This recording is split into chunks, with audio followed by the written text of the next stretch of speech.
আমার সংখ্যালঘু ভাইদের কবরস্থানের দখলদারি তুলে দিচ্ছে বিজেপির হাতে। আমরা বলতে চাইছি আমরা আর ঠিক থাকতে পারছি না। এই এলাকার মানুষ আমাদেরকে ভোট দেননি, লোকসভায় আমরা পরাজিত হয়েছি। লোকসভায় এই এলাকার মানুষকে আমরা বোঝাতে পারিনি যে যাহাই বিজেপি তাহাই তৃণমূল, যাহাই তৃণমূল তাহাই বিজেপি। সেদিন বিজেপি এবং তৃণমূলকে যে কথা বলেছিলাম সেই কথা বিশ্বাস করেনি আমাদের এখানকার এলাকার মানুষ। আমরা সেদিনকে বুঝতে পেরেছিলাম মমতা বন্দ্যোপাধ্যায়কে, যে হিজাব পরা বোরখা পরার আড়ালে আর ইনশাআল্লাহ সুবহানাল্লাহর আড়ালে আমরা ইন্ডিয়ান সেকুলার ফ্রন্ট সেদিনকে বারবার দাবি করেছিলাম মাননীয় মুখ্যমন্ত্রীর কাছে। আমি একজন হিন্দু ঘরের সন্তান, আমার দুর্গা পূজায় ছুটি হয়, কালী পূজায় ছুটি হয়, ভাই ফোঁটায় ছুটি হয়, দশেরাতে ছুটি হয়। কিন্তু আমরা সেদিনকে বলেছিলাম মাননীয় মুখ্যমন্ত্রী আপনি রেড রোডে দাঁড়িয়ে ঈদের নামাজ দোয়া আদায় করেন, আপনি হিজাব পরে মুসলমানদের ইনশাআল্লাহ সুবহানাল্লাহ বলে আপনি মুসলমানদের দুধের গাই বানিয়েছেন। আর আমরা যখন দেখলাম এই বাংলার মানুষ যখন এসআইআর নিয়ে দ্বিধা বিভক্ত, মমতা বন্দ্যোপাধ্যায় আমরা ভুলে যাইনি। আমরা পরাজিত হয়েছি, আমরা হেরে গেছি, কিন্তু আমার দলের নেতার নাম নওশাদ সিদ্দিকী আমরা হারিয়ে যাইনি। কারণ গরিব, খেটে খাওয়া, শ্রমজীবী, আদিবাসী, দলিত, মতুয়া, নমশূদ্রদের আমরা বারবার বলে এসেছি। এসআইআর এর নাম করে মমতা বন্দ্যোপাধ্যায় বলেছিলেন যে এই বাংলায় যদি এসআইআর চালু হয় আমার লাশের ওপর দিয়ে এসআইআর চালু হবে। কিন্তু মমতা বন্দ্যোপাধ্যায় আমরা আপনাকে বুঝে গিয়েছিলাম, কারণ এই রাজ্যের বিজেপি রাজ্য সভাপতি শ্রমিক ভট্টাচার্য তিনি বলেছেন যে 1998 সালে তৃণমূল যখন জন্মগ্রহণ করে লেবার রুমে যদি অটল বিহারী বাজপেয়ী, লালকৃষ্ণ আদবানি, রাজনাথ সিং, জর্জ ফার্নান্ডেজরা যদি উপস্থিত না থাকতো তাহলে তৃণমূল দলের জন্ম হতো না। এটা নওশাদ সিদ্দিকীর বক্তব্য নয়, এটা আব্বাস সিদ্দিকীর বক্তব্য নয়, এটা বিজেপি রাজ্য সভাপতি শ্রমিক ভট্টাচার্য বলছে। আমরা এলাকার মানুষকে বোঝাতে পারিনি। আমরা বলতে চাইছি যে বিজেপি তৃণমূলের second in command Mukul Roy তিনি কি বলেছিলেন? মুকুল রায় অনুব্রত মণ্ডলকে পাশে দাঁড়িয়ে থেকে তিনি বলেছিলেন যাহাই বিজেপি তাহাই তৃণমূল, যাহাই তৃণমূল তাহাই বিজেপি। এটা আমাদের বক্তব্য নয়। কিন্তু যখন এসআইআর এর আবর্তে এই বাংলায় মাননীয় মুখ্যমন্ত্রী ধাপ্পা দিলেন, মিথ্যাচার করলেন, প্রতারণা করলেন, আমরা দেখলাম এই রাজ্যের মুখ্যমন্ত্রী তিনি ভেবেছিলেন 2021 সাল 2024 সালে এই দুধেল গাই সংখ্যালঘু মুসলমানদের বিজেপিকে রোখার কথা বলে আমরা তাদেরকে বলবো বিজেপিকে রুখতে হবে। যদি এনআরসি হয় আপনাদেরকে পাকিস্তানে পাঠিয়ে দেওয়া হবে, বাংলাদেশে পাঠিয়ে দেওয়া হবে। সেদিনকে আমার রাজ্যের সংখ্যালঘু মানুষ সেদিনকে ভয় পেয়েছিল। এসআইআর নিয়ে মমতা বন্দ্যোপাধ্যায় কি বললেন? যে এসআইআর চালু হবে, আমি করতে দেব না, আমার লাশের ওপর দিয়ে চালু হবে। আমরা কি দেখলাম?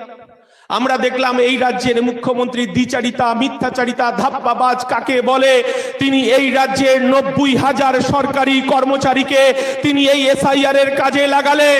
তিনি তার কোষাগার থেকে আপনার আমার করের টাকা দিয়ে 221 কোটি টাকা তিনি খরচ করালেন। তিনি আমরা জানি এই রাজ্য সরকারের সরস্বতী প্রেস, যেখানে রাজ্য সরকারের কাজকর্ম, প্রেসের কাজকর্ম হয়, সেখান থেকে এসআইআর এর ফর্ম তিনি ছাপিয়ে আমার বাড়ি পাঠিয়ে দিলেন। আর আমরা কি দেখলাম?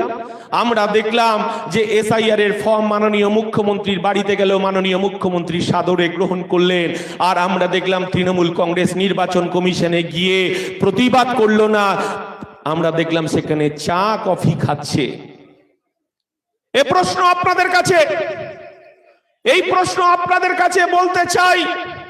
আমরা জানি মমতা বন্দ্যোপাধ্যায় আমাদেরকে মেরে ধরে মিথ্যে মামলা দিয়ে আমাদেরকে ঘরের ভেতর ঢোকাতে চেয়েছিল। মাননীয় মুখ্যমন্ত্রী বুঝে গেছে নওশাদ সিদ্দিকীকে টাকা দিয়ে কেনা যায় না, মন্ত্রিত্ব দিয়ে কেনা যায় না। মাননীয় মুখ্যমন্ত্রী সেদিনকে আমাদের জেলে ভরে এটা প্রমাণ করতে চেয়েছিলেন যে এই রাজ্যে বিজেপি আর তৃণমূলের মাঝে কোনো নওশাদ সিদ্দিকী থাকবে না। তিনি হয়তো ভেবেছিলেন যে নওশাদ সিদ্দিকী হয়তো সিদ্দিকুল্লাহ চৌধুরী। মমতা বন্দ্যোপাধ্যায় সেদিনকে বুঝে গিয়েছিল। আপনারা জানেন কিছুদিন আগে এই রাজ্যের পরিযায়ী শ্রমিকের সমস্যা আমরা বলেছিলাম পরিযায়ী শ্রমিকের পরিবাররা ভালো নেই, প্রতিদিন জানেজার নামাজে কফিন বন্দি দেহ আসে। আমরা প্রথম আওয়াজ তুলেছিলাম মাননীয় মুখ্যমন্ত্রীর কাছে। আমরা শ্রম দপ্তরে সেদিনকে গিয়ে শ্রমমন্ত্রী মলয় ঘটককে আমরা সেদিনকে বলে এসেছিলাম যে মাননীয় মন্ত্রী, আপনার দপ্তরে যারা পরিযায়ী শ্রমিক, যারা বিভিন্ন আমার রাজ্যের বাইরে যারা কাজে যায়, পৃথিবীর বাইরে আমাদের পৃথিবীর অন্য দেশে যারা কাজে যায়, তাদের পরিবারগুলোর অবস্থা খুব শোচনীয়, তাদের কোনো নিরাপত্তা নেই, কারণ তাদের দেহ কফিনবন্দি দেহ অকাল জানেজার নামাজ অনুষ্ঠিত হয় মহল্লায় মহল্লায়। আমরা দেখেছি মুর্শিদাবাদ, মালদা, দিনাজপুর, উত্তর চব্বিশ পরগনা, হাওড়া, হুগলি, তামাম এই এলাকা থেকে তারা পরিযায়ী শ্রমিকের তারা কাজ করতে যায় বিভিন্ন দেশে এবং বিভিন্ন রাজ্যে। আমরা বলেছিলাম যে পরিযায়ী শ্রমিকদের একটা নামের তালিকা তৈরি করা হোক এবং তাদেরকে একটা করে কার্ড দেয়া হোক, এবং বিভিন্ন রাজ্যে পরিযায়ী শ্রমিকদের তাদের ভাষা বাংলা ভাষা, এই বাংলা থেকে তারা গেছে, তারা কেউ উড়িষ্যাতে গেছে, কেউ গুজরাটে গেছে, কেউ মহারাষ্ট্রে গেছে, কেউ তামিলনাড়ুতে গেছে, বিভিন্ন রাজ্যের বিভিন্ন ভাষা। কিন্তু আমার রাজ্যে যারা পরিযায়ী শ্রমিক তাদের ভাষা বাংলা ভাষা, এবং তাদের ভাষা যখন আমাদের বুঝতে না পারে তাদেরকে বাংলাদেশি বলে তখন কখনো জেলের ভেতর ঢোকানো হচ্ছে, কখনো বাংলাদেশি সংখ্যালঘু মুসলমান বলে তাদেরকে পিটিয়ে আগুনে জ্বালিয়ে পুড়িয়ে ছারখার করে দেওয়া হচ্ছে। কিন্তু পরে জানা যাচ্ছে যে এই দম জুড়ে সে তার সংসারকে বাঁচানোর জন্য জব কার্ড তৃণমূল চুরি করেছে। আমার কাজের কোনো অধিকার নেই, কারণ এই রাজ্যে শিল্প নেই। এই রাজ্যের মুখ্যমন্ত্রী শিল্প নামক ব্যবস্থাটাকে কাটমানিতে পরিণত করেছে। এখানে লুটেদের রাজত্ব চলে, এখানে সিন্ডিকেটের রাজত্ব চলে, কারণ মাননীয় মুখ্যমন্ত্রী যে 14 তলায় বসে আছে সেটা এই হাওড়া মানুষের, শ্রমজীবী মানুষের বস্ত্র শিল্পের হাব। সেখানে মমতা বন্দ্যোপাধ্যায় নবান্ন নাম দিয়ে সেখানে দখল করে বসে রয়েছে। আমরা এই কথাটা বারবার হাওড়ার মানুষের কাছে বলেছি। আমরা প্রত্যেকটা মানুষের কাছে বলতে চাইছি যে এই রাজ্যের প্রতারকের নাম মমতা বন্দ্যোপাধ্যায়, এই রাজ্যের একজন ধাপ্পাবাজ নেত্রীর নাম মমতা বন্দ্যোপাধ্যায়, কারণ মমতা বন্দ্যোপাধ্যায় নামের আগে থেকে সততা উঠে গেছে, এটা নিশ্চয়ই আপনারা জানেন। কারণ এই রাজ্যে দুটো ভাগে মানুষকে ভাগ করে দিয়েছে মমতা বন্দ্যোপাধ্যায়, একদিকে লুটে খাওয়া মানুষ আর একদিকে খেটে খাওয়া মানুষ। আর লুটে খাওয়া মানুষটা আজকে যারা আপনারা সবাই এসেছেন, অনেকে হয়তো কাটমানির সঙ্গে যুক্ত আছেন, অনেকে হয়তো লুটে বাহিনীর সঙ্গে যুক্ত আছে, অনেকে মুখ খুলতে পারছেন না।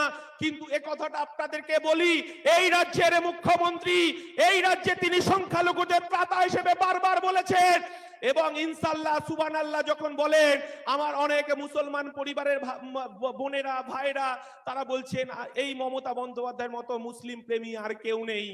কিন্তু আমরা কি দেখলাম, মমতা বন্দ্যোপাধ্যায়কে এই ইনশাআল্লাহ সুবহানাল্লাহর আড়ালে বিজেপিকে এই রাজ্যে ডেকে নিয়ে এসেছে কে? শুভেন্দু অধিকারী। আপনারা জানেন শুভেন্দু অধিকারী মাঝে মধ্যে বলে থাকে যে আমি এই রাজ্যে যদি মমতা বন্দ্যোপাধ্যায়ের সঙ্গে মেদিনীপুরে না থাকতাম, নন্দীগ্রামে যদি না থাকতাম, মমতা বন্দ্যোপাধ্যায় দিদি থেকে দিদিমা হয়ে যেত, এই রাজ্যের মুখ্যমন্ত্রী হতে পারতেন না। এই বক্তব্যকে শুভেন্দু অধিকারী, আর আমরা বলছি শুভেন্দু অধিকারী বিজেপি নয়, শুভেন্দু অধিকারী মমতা বন্দ্যোপাধ্যায় পাঠিয়েছে বিজেপির দালালি করার জন্য। আর এই রাজ্যে যদি কোনো লুট হয়ে থাকে, গরিব খেটে খাওয়া শ্রমজীবী মানুষের অর্থনৈতিক বুনিয়াদকে চুরি করেছে তৃণমূল, 100 দিনের কাজ চুরি করেছে তৃণমূল, এবং আমফান ঝড়ের ত্রিপলটা পর্যন্ত চুরি করেছে তৃণমূল। এটা আমাদের গর্বের বিষয় যে আমরা একটুকু জানি সংবিধান আছে বলে আমার বাড়ির ছোট ছোট বাচ্চাদের মিড ডে মিলের চাল চোর জ্যোতিপ্রিয় মল্লিককে জেল খাটতে হয়। সংবিধান আছে বলে আমার রাজ্যের শিক্ষামন্ত্রী, চোর শিক্ষামন্ত্রী 27 বছরের বান্ধবীকে নিয়ে জেল খাটতে হয়। আর আমার সংবিধান আছে বলে শেখ শাহজাহানকে জেল খাটতে হয়, কারণ আমরা সংবিধানের উপর ভরসা করি, সংবিধানের উপর বিশ্বাস করি। আমরা সেদিনকে মাননীয় মুখ্যমন্ত্রীর কাছে আমার চেয়ারম্যান 31টা সংগঠন নিয়ে সেদিন মাননীয় মুখ্যমন্ত্রীকে বলেছিলাম, মাননীয় মুখ্যমন্ত্রী এই বাংলার বেকার যুবক অসহায় মানুষ, তারা খেটে খাওয়া শ্রমজীবী পরিবারের সন্তান, তাদের যোগ্যতা আছে, ওবিসি সার্টিফিকেটটা তারা পেয়েছিল, কিন্তু ওবিসি সার্টিফিকেটের মাধ্যমে তাদের কোটাগুলো কোথায় চলে গেল, তারা এসএসসি পরীক্ষাতে কোটায় বসতে পারছে না, ডাক্তারি পরীক্ষায় বসতে পারছে না, ইঞ্জিনিয়ারিং পরীক্ষায় বসতে পারছে না, নার্সিং ট্রেনিং এ ভর্তি হতে পারছে না, কলেজে তিনি অনার্স নিয়ে পড়তে পারছে না। মাননীয় মুখ্যমন্ত্রীকে আমরা চিঠি দিয়েছিলাম, মাননীয় মুখ্যমন্ত্রী ওবিসি সার্টিফিকেটের কি হবে, আমার সংখ্যালঘু পরিবারের সন্তানরা ওবিসি থেকে বঞ্চিত হয়েছে। আমরা সেদিন মাননীয় মুখ্যমন্ত্রীকে চিঠি দিয়েছিলাম। মাননীয় মুখ্যমন্ত্রী, আপনি বলেছিলেন সব হাতে কাজ চাই, সব পেটে ভাত চাই। এই রাজ্যের মানুষ বিশ্বাস করেছিল 34 বছরের বামফ্রন্ট সরকারকে সরিয়ে আপনাকে ক্ষমতায় এনেছিল। আপনি সেদিনকে স্লোগান দিয়েছিলেন দলতন্ত্র নয় গণতন্ত্র চাই। আপনি সেদিনকে স্লোগান দিয়েছিলেন 10,000 মাদ্রাসা তৈরি হবে। মাননীয় মুখ্যমন্ত্রী, এই রাজ্যের মানুষকে আপনি বলেছিলেন যে এই রাজ্যে সংখ্যালঘু মানুষদের অসহায় 34 বছরের বামফ্রন্ট সরকার তাদেরকে অবহেলার মধ্যে রেখে দিয়েছে। এই 34 বছরের জগদ্দল পাথরটাকে সরাতে হবে।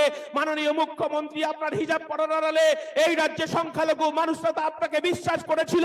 সেদিনকে আমরা দেখেছিলাম এই রাজ্যের মুখ্যমন্ত্রী বুদ্ধদেব ভট্টাচার্য, এই রাজ্যের পুলিশ মন্ত্রী বুদ্ধদেব ভট্টাচার্য।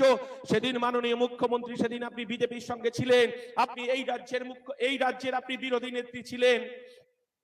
কলকাতার রাজপথে আমরা দেখলাম আপনি গোলায় একটা প্ল্যাকার্ড ঝুলিয়ে রিজবানুর রহমানের মৃতদেহটা পড়ে থাকতে দেখেছিলেন। এই বাংলার মানুষ দমদমের পাতিপুকুরে আপনি তার রিজবানুর রহমানের ছবিটা নিয়ে সেদিনকে একদিকে রিজবানুরের দাদা রুকবানুর রহমান, আর একদিকে আপনি সঙ্গে নিয়েছিলেন রুকবানুর মাকে, আর রুকবানুর মা বলেছিল আমি ইনসাফ চাই বুদ্ধদেব ভট্টাচার্য। সেদিন মাননীয় মুখ্যমন্ত্রী, আপনি বুদ্ধদেব ভট্টাচার্যের পদত্যাগ চেয়েছিলেন, আর এই রাজ্যের সংখ্যালঘু মানুষ সেদিনকে আপনাকে বিশ্বাস করেছিল। কিন্তু এই হাওড়ার মানুষ আনিস খানকে ছাদ থেকে ছুঁড়ে ফেলে দেওয়া হলো। এই হাওড়ার মানুষ মাননীয় মুখ্যমন্ত্রী আপনার কাছে বিচার চাইছে, আনিসের বিচার চাইছে, তিলোত্তমার বিচার চাইছে, হাঁসখালির বিচার চাইছে, আর তামান্নাকে আপনি বোম মেরে মেরে দিলেন তার বিচার চাইছে। আপনি এই রাজ্যের গণতন্ত্রকে ধ্বংস করেছেন, আপনি দলতন্ত্রকে প্রতিষ্ঠা করেছেন। কিন্তু আজকে প্রশ্ন উঠেছে, গতকাল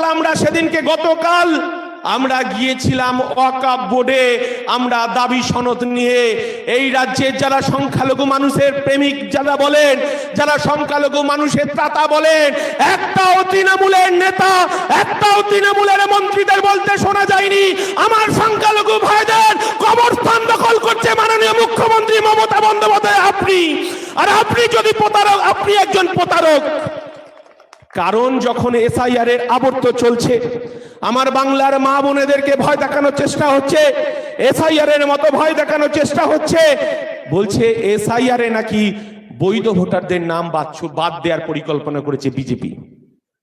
ভালো কথা, আপনি কি বললেন আমার লাশের ওপর দিয়ে এসআইআর হবে, সেটাও বাংলার মানুষ বিশ্বাস করেছে।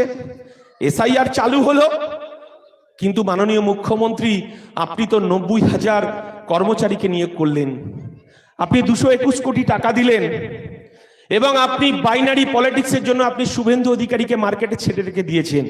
শুভেন্দু অধিকারী কে? মাননীয় মুখ্যমন্ত্রীর ক্যাবিনেট মন্ত্রী ছিলেন দীর্ঘদিন। যদি এই রাজ্যের লুট হওয়া 100 দিনের কাজের টাকা, প্রধানমন্ত্রী আবাস যোজনার টাকা, বেকার যুবকের কর্মসংস্থানের টাকা, মিড ডে মিলে চাল ডাল বিক্রির টাকা, যদি এই বাংলার এঘাট ও ঘাট ঘুরে বাংলা দুটো ঘাটে গেছে, একটা মমতা বন্দ্যোপাধ্যায়ের কালীঘাটে গেছে, আর একটা আপনার মেদিনীপুরের শান্তিকুঞ্জে গেছে, এই বাংলার টাকা দুভাগে দুটো ঘরে ঢুকেছে, আর বলছেন হিন্দু হিন্দু ভাই ভাই, এই কথা বলে বাংলার সম্প্রীতিকে নষ্ট করতে চাইছেন। কারণ মাননীয় মুখ্যমন্ত্রী আপনার বোঝা উচিত ছিল এই বাংলার সম্প্রীতিকে আপনি ভাঙতে পারবেন না। এই বাংলার ইতিহাস, এই বাংলার 5000 বছরের সংস্কৃতি, কাজী নজরুলের শ্যামা সঙ্গীত হিন্দুদের মন্দিরে বাজে। মাননীয় মুখ্যমন্ত্রী আমার আব্বাস সিদ্দিকী বলছেন নানা ভাষা নানা মত নানা পরিধান বিবিধের মাঝে দেখো মিলন মহান। আমার ইন্ডিয়ান সেকুলার ফ্রন্ট বলছে মোরা এক বৃন্দে দুইটি কুসুম, হিন্দু মুসলমান, মুসলিম তার নয়ন মনে হিন্দু তাহার প্রাণ। আমার ইন্ডিয়ান সেকুলার ফ্রন্ট বলছে এই বাংলায় আমার মুসলমান ভাইরা মাথায় টুপি পরে নিরাপদে মসজিদে নামাজ পড়বে। আমার হিন্দু ভাইরা, হিন্দু মায়েরা তারা মন্দিরে গিয়ে ঘন্টা বাজিয়ে পুজো করবে। আমার মতুয়া ভাইরা তারা ডঙ্কা বাজিয়ে তারা হরিচাঁদ গুরুচাঁদের পুজো করবে। আমার আদিবাসী ভাইরা বোনেরা তারা টুসু পুজো করবে, তারা করণ পুজো করবে। যারা খ্রিস্টান ধর্মের মতাবলম্বী তারা হচ্ছে গির্জায় গিয়ে প্রার্থনা করবে। আমার ইন্ডিয়ান সেকুলার থট সেই ধর্মনিরপেক্ষতার কথা বলছে, সেই সার্বভৌমত্বের কথা বলতে চাইছে। আর মাননীয় মুখ্যমন্ত্রী এই বাংলায় কাজী নজরুলের শ্যামা সঙ্গীত আমার মন্দিরে বাজে, আর আপনি এই বাংলায় হিন্দু মুসলমানকে ভাগ করতে চাইছেন। আমার নাসির দা বলছিলেন যে বিজেপি যেটা সাহস দেখাতে পারেনি মমতা বন্দ্যোপাধ্যায় সেই হিজাব পরার আড়ালে সেই সাহস দেখিয়েছেন। আমার দুর্গাপূজায় 1,10,000 টাকা দেওয়া হয়েছে। হ্যাঁ, উনি দিয়েছেন। কাদের টাকা দিয়েছেন? এই রাজ্যের হিন্দু মুসলমান খেটে খাওয়া শ্রমজীবী আদিবাসী দলিত তার করের টাকা আমার দুর্গাপুজোয় দেওয়া হয়েছে। মমতা বন্দ্যোপাধ্যায় এই রাজ্যের মুখ্যমন্ত্রী, তিনি কি প্রমাণ করতে চাইছেন? এই বাংলায় আমার সম্প্রীতির বাংলা, এই বাংলা নেতাজির বাংলা, এই বাংলা স্বামী বিবেকানন্দের বাংলা, এই বাংলা আসফাকুল্লার বাংলা, এই বাংলা মাতঙ্গিনী হাজরার বাংলা, এই বাংলা বিনয় বাদল দীনেশের বাংলা, এই বাংলা আমার ক্ষুদিরামের বাংলা। এই বাংলাকে আমরা কখনো ভাগ হতে দিইনি। ব্রিটিশ সাম্রাজ্যবাদের বিরুদ্ধে লড়াই করেছে আমার মাতঙ্গিনী গান্ধী বুড়ি, সেদিন ব্রিটিশ সাম্রাজ্যবাদের বিরুদ্ধে বুক চিতিয়ে লড়াই করেছে, গুলিতে বুক ঝাঁঝরা হয়ে গেছে, তবু তিরঙ্গা পতাকা আমরা উপরে তুলে রেখে দিয়েছিলাম। আমরা সেই বাংলা থেকে বলতে চাইছি, মমতা বন্দ্যোপাধ্যায় আপনি যদি মনে করেন এই বাংলার সম্প্রীতিকে আপনি ধ্বংস করবেন শুভেন্দু অধিকারীকে দিয়ে, কেন শুভেন্দু অধিকারীর কথা বারবার বলছি? শুভেন্দু অধিকারী যখন তিনি হিন্দু হিন্দু ভাই ভাই বলছেন, এই বাংলার সম্প্রীতিকে নষ্ট করছেন, যখন তিনি বলছেন এই বাংলার মুসলমান এমএলএদেরকে তিনি রাস্তায় আছাড় মারবেন, যখন তিনি সাম্প্রদায়িক কথাবার্তা বলছেন, তখন মমতা বন্দ্যোপাধ্যায় এই রাজ্যের পুলিশ মন্ত্রী, এই রাজ্যের মুখ্যমন্ত্রী, কোন থানা তার বিরুদ্ধে সুমোটো কেস করতে ভয় পায়। আর যখন আমার নওশাদ সিদ্দিকী এই বাংলার প্রতিবাদী কণ্ঠ, যখন সংখ্যালঘু মুসলমানদের দাবি নিয়ে যখন তিনি বলছে ওয়াকফ সম্পত্তি লুট করছেন মমতা বন্দ্যোপাধ্যায়, তার জবাব দিতে হবে। ওবিসি সার্টিফিকেট কেন কেড়ে নেওয়া হলো তার জবাব দিতে হবে। মাননীয় মুখ্যমন্ত্রী যখন বলছে প্রধানমন্ত্রী আবাস যোজনার টাকা লুট করেছে তৃণমূল, যখন তার কথা নওশাদ বলছে, যখন তিনি বলছেন এসসি এসটি সার্টিফিকেট যাদের পাওয়ার কথা তারা পেল না, উচ্চ বর্ণের মানুষের হাতে দিয়ে গেছেন, মমতা বন্দ্যোপাধ্যায় আপনি তো বলেছিলেন সব হাতে কাজ চাই, সব পেটে ভাত চাই। এই বাংলার যুব সমাজ আপনার পাশে ছিল, কিন্তু কেন 26,000 চাকরি চলে গেল? তার উত্তর কি নওশাদ সিদ্দিকী দেবে নাকি মাননীয় মুখ্যমন্ত্রী আপনাকেই দিতে হবে? আমরা সেদিনকে 3 বার চিঠি করেছিলাম মাননীয় মুখ্যমন্ত্রীকে। মাননীয় মুখ্যমন্ত্রীকে বলেছিলাম এই বাংলার খেটে খাওয়া শ্রমজীবী আদিবাসী দলিত মানুষ, এই বাংলার সংখ্যালঘু মানুষ, এই বাংলার আদিবাসী মানুষ, এই বাংলার সংখ্যালঘু মুসলমান, তাদের ঘরে ছেলে মেয়েদের ওবিসি সার্টিফিকেট চাইছে, তাদের কাজের দাবিতে তারা রাস্তায় নামতে চাইছে। আমাদেরকে ধর্মতলায় একটা 10 ফুট বাই 10 ফুট জায়গা দেওয়া হোক। এই বাংলার যুব সমাজ, এই বাংলার সংখ্যালঘু, এই বাংলার আদিবাসী, এই বাংলার মতুয়া, এই বাংলার নমশূদ্ররা ধর্মতলায় একটু কাঁদতে চায় মাননীয় মুখ্যমন্ত্রী। সেদিনকে আমাদেরকে পারমিশন দেয়নি মাননীয় মুখ্যমন্ত্রী, সেদিনকে আমাদেরকে পারমিশন দেওয়া হয়নি। এই বাংলার বাঘের বাচ্চা নওশাদ সিদ্দিকী সেদিনকে হাজার হাজার মানুষকে নিয়ে যেদিনকে ধর্মতলায় নেমেছিল, সেদিনকে মাননীয় মুখ্যমন্ত্রীকে আমরা বলেছিলাম আপনি জায়গা দেবেন না, সংবিধান আমাদেরকে জায়গা দেবে, সংবিধান আমাদেরকে সেই অধিকার দিয়েছে। সেই অধিকারের বার্তা নিয়ে সেদিনকে ধর্মতলায় যেদিনকে নেমেছিলাম, মাননীয় মুখ্যমন্ত্রী হাজার হাজার পুলিশ নেকড়ের মতো আমাদের উপর ঝাঁপিয়ে পড়েছিল। আমাদেরকে লাথি মারতে মারতে, আমার চেয়ারম্যানকে পেটে ঘুষি মারতে মারতে সেদিনকে লালবাজারে নিয়ে চলে যাওয়া হয়েছিল। মাননীয় মুখ্যমন্ত্রী ভেবেছিলেন নওশাদকে আবার আটকে সংখ্যালঘুদের মুখ বন্ধ করে দেব, তিনি ভেবেছিলেন মতুয়াদের মুখ বন্ধ করে দেব, আদিবাসী দলিত নামশূদ্রের মুখ বন্ধ করে দেব। এটা তো রক্তবীজ। মাননীয় মুখ্যমন্ত্রী বুঝে উঠতে পারেনি আমরা সংবিধানের উপর ভরসা ছিল। সেদিন সংবিধান আমাদেরকে 24 ঘন্টার মধ্য দিয়ে ছেড়ে দিতে বাধ্য হয়েছিল। সেদিন পুলিশ মন্ত্রীকে আমরা বলেছিলাম সেদিনকে পুলিশকে আমরা বলেছিলাম, যখন হিন্দু হিন্দু ভাই ভাই এই বাংলার সম্প্রীতিকে নষ্ট করছে, বাংলার পুলিশ মন্ত্রী তখন কলম চলে না, আর বাংলার মানুষের দাবি নিয়ে যখন নওশাদ সিদ্দিকী রাস্তায় আছে, তখন তাকে লাথি মারতে মারতে জেলে নিয়ে যাচ্ছে। এই বিচারিতা বাংলার মানুষ দেখছে।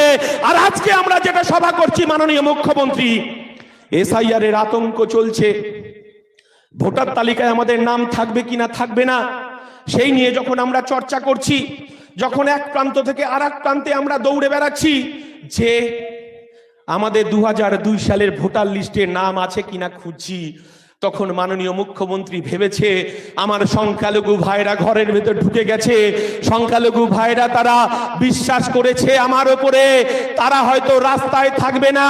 মাননীয় মুখ্যমন্ত্রী 5 দিনের নোটিশে তিনি ওয়াকফ সম্পত্তি অমিত পোর্টালে তিনি আপলোড করার নির্দেশ দিয়েছেন। আর মমতা বন্দ্যোপাধ্যায় বুঝে গেছেন যে সিদ্দিকুল্লাহ চৌধুরীকে পকেটে ভরেছি, আর ওই আপনার হুমায়ুন কবিরদের মতো লোকেদের পকেটে পুড়েছি, কিন্তু নওশাদ সিদ্দিকী বাঘের বাচ্চা জিন্দা আছে, রাস্তায় থেকেই প্রতিবাদ হচ্ছে।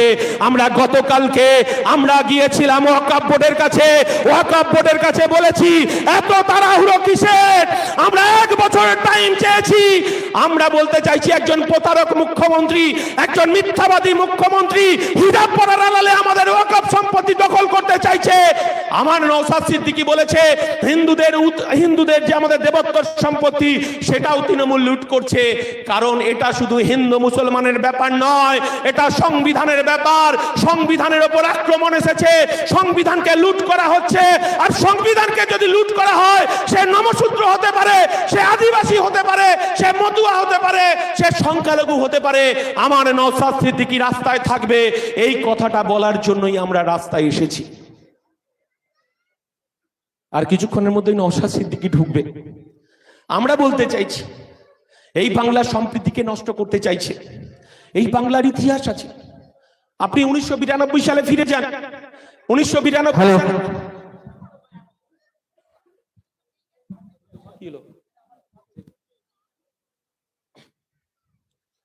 আপনি 1992 সালে ফিরে যান। আজকে যারা বয়োজ্যেষ্ঠ মানুষ আছে, আমাদের বয়সী যারা আছেন, তখন হয়তো 3, 4, 5-এ পড়তেন। আমরা 1992 সালে এই বাংলার সংস্কৃতি, এই ভারতবর্ষের সংস্কৃতি, এই ভারতবর্ষের ধর্মনিরপেক্ষতা, এই ভারতবর্ষের ঐতিহ্য, সেদিনকে আমরা দেখেছিলাম 6ই ডিসেম্বর বাবরি মসজিদ ধ্বংস হতে। সেদিনকে আমরা দেখলাম সারা ভারতবর্ষে আগুন জ্বলছে, গুজরাটে আগুন জ্বলছে, উত্তরপ্রদেশে আগুন জ্বলছে, বিহারে আগুন জ্বলছে, ঝাড়খণ্ডে আগুন জ্বলছে, আপনার উড়িষ্যাতে আগুন জ্বলছে, সারা ভারতবর্ষে তখন আগুন জ্বলছে। আজকে যারা এখানে উপস্থিত হয়েছেন তারা অনেকে ছোট ছিলেন, তারা হয়তো অনেকে জানেন না। কিন্তু আমার বয়োজ্যেষ্ঠ যারা চাচারা আছেন, যারা কাকারা আছেন,